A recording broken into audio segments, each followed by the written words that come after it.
This is David Zahn of ZAHN Consulting, and I'd like to take just a fast minute of your time to talk about something being discussed in our industry. That something is the issue of conversion. For those of you not familiar with this concept, it refers to how well does the store sell product to shoppers that would be inclined to buy that product. So think of it this way. Someone must purchase pet food and also shop at a particular retailer in order for that retailer to convert that shopper to buying pet food with them. So there are a few eventualities that can roll out of this. One is you have the shopper who does buy the category or the brand and they choose to purchase it with that retailer. That's a converted sale. But then you also have those shoppers that may shop at the retailer but choose to purchase pet food, in my example, somewhere else. That's considered leakage, in that the shopper chose to go somewhere else to make the purchase and the sale leaked to a competitor. Of course, you also have those potential sales where the shopper does buy pet food but never shops for any kind of product with the retailer. Very hard to convert someone to now shop at your store knowing that they have other reasons potentially for why they don't currently make purchases with you.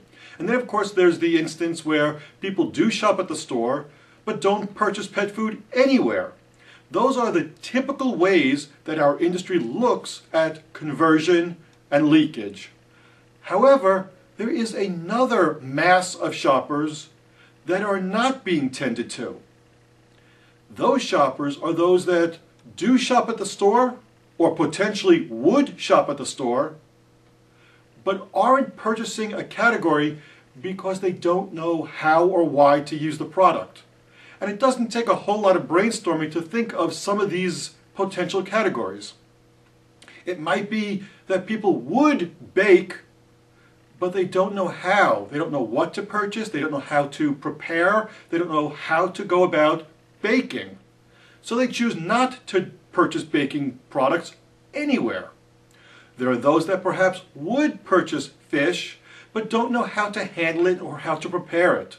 So they choose to make their fish purchases at restaurants or in the frozen food aisle where it's already been prepared for them and all they need to do is heat.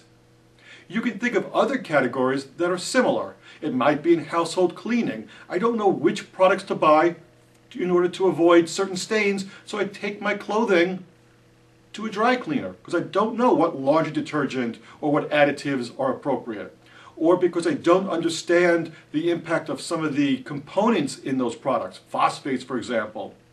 I default to the current purchases I've always made without really understanding how well am I impacting my ability to provide clean clothes for my family and what's the impact on the environment.